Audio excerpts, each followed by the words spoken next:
भारतीय संस्कृति का जो धरोहर है ना, बिहार में जितना संभाल के रखा गया है शायद इस देश के किसी राज्य में रखा गया हो। और इसका सबसे बड़ा जीता जागता उदाहरण है हमारे यहाँ का छठ पूजा। आपको पता है छठ पूजा के बारे में? थोड़ी बहुत बताता हूँ उसके बारे में कि हम यहाँ पे साल भर बिना छुट्टी लिए ड्यूटी करते हैं कि छुट्टी बची रहे, छठ के समय हमें जाने में कोई दिक्कत ना हो। पता है क्यों?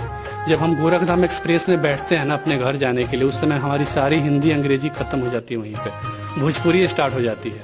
क्योंकि हमारी पहचान ना हमारी मिट्टी है, यहाँ हम रोजगार के लिए आए, यहाँ पे भाड़े के किराए पे हम रहते हैं। हमारी पहचान वहाँ पे है कि गांव की वो लड़की जो मेरे स्कूल का टाइम देखकर गांव के बाहर उस चौराहे पे खड़ी हो जाती थी, कि मेरे साइकिल की घंटी के साथ उसकी दिल की धड़कन तेज हो जाती थी, वो लड़की आज भी वहां खड़ी होती है।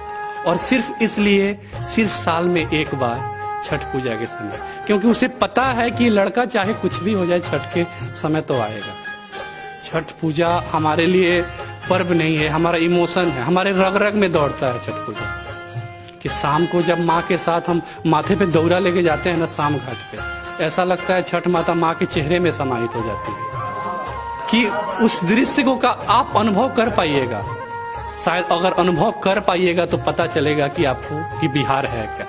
अगर रियल बिहार आपको देखना है ना तो 3 दिन आइए बस, छठ पूजा जिस समय हम मनाते हैं, आपको पता चलेगा कि छठ होता क्या है। कि भोर में जब माँ 5 बजे तालाब में खड़ी होकर सूर्य देव को अर्घा देती है ना, तो उसके आंखों में उसके बेटे का इंतजार घूमते रहता है कि बेटा आके सुतली पकड़ ले। माँ के आंखों में बेटे के उस इंतजार का मर्म आप समझ पाइएगा? कभी नहीं समझ पाइएगा। और ठेकुआ और खजूर हमारे लिए प्रसाद नहीं होता है, हमारे लिए गंगा जल के समान होता है, अमृत होता है हमारे लिए।